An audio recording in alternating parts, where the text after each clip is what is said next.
बाजेले काठमाडौँमा खेतीपाती देख्नु भएन भन्दै हुनुहुन्थ्यो, त्यही भएर देख्नुभयो नि खेतीपाती सुन्नु भएन।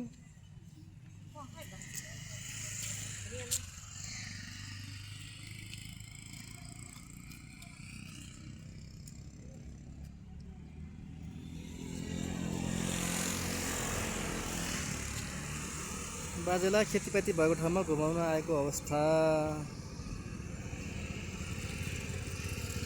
खेतीपाती भएको ठाउँ देख्नुभयो?